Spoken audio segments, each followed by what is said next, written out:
लोकसभा चुनाव 2024 के परिणाम जग जाहिर हो चुके हैं और आधिकारिक परिणामों में इस बार बीजेपी को बहुमत हासिल नहीं हुआ है। हालांकि एनडीए गठबंधन सरकार बनाने की सूरत में खड़ा है। कुछ ही दिनों में नई सरकार का गठन हो जाएगा, लेकिन उत्तराखंड के लोगों के लिए इस लोकसभा चुनाव में बॉबी पंवार एक ऐसा नाम था जिसने सबका ध्यान अपनी ओर खींच दिया।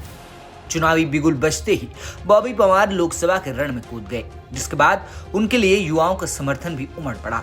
महिलाओं से लेकर पूर्व सैनिक बॉबी पंवार के लिए खुला समर्थन करने लगे। बॉबी पंवार ने चुनाव लड़ने के लिए उत्तराखंड की टिहरी सीट को चुना। कुछ लोगों का मानना था कि बॉबी पंवार को अपने राजनीतिक करियर की शुरुआत लोकसभा की बजाय विधानसभा चुनाव से करनी चाहिए थी, लेकिन बॉबी ने लोकसभा चुनाव को लड़ने की ठान ली और फिर टिहरी सीट से नामांकन भर दिया। नामांकन के दिन बॉबी पंवार के लिए जिस कदर जनसैलाब उमड़ा, उसे देखकर कांग्रेस और बीजेपी के पसीने छूट गए। इसके बाद बॉबी पंवार और उनके समर्थक लोगों के बीच निकल गए और फिर उन्होंने ऐसा माहौल बना दिया कि कयास लगाए जाने लगे कि बॉबी पंवार निर्दलीय प्रत्याशी इस बार उलटफेर कर सकते हैं। उनके सामने बीजेपी और कांग्रेस जैसे बड़े और मजबूत दलों की चुनौती थी, जिसे पार पाना आसान नहीं है।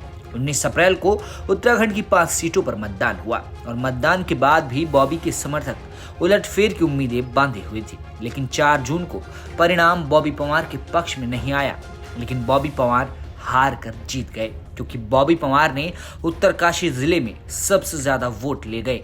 हालांकि पूरी टिहरी लोकसभा में बीजेपी को प्रचंड मत मिले और भाजपा प्रत्याशी माला राज्य लक्ष्मी शाह चौथी बार टिहरी की सांसद बन गई, लेकिन बॉबी पंवार भी 1.5 लाख से ज्यादा वोट ले गए। बीजेपी प्रत्याशी को 4,62,603 वोट मिले।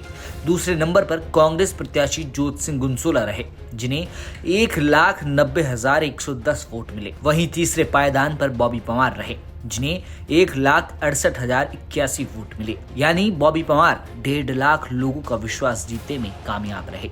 3 विधानसभाओं में तो बॉबी पंवार जबरदस्त तरीके से लीड ले गए। ऐसे में 2027 में होने वाले विधानसभा चुनाव में बॉबी पंवार के लिए बड़ा स्कोप नजर आता है।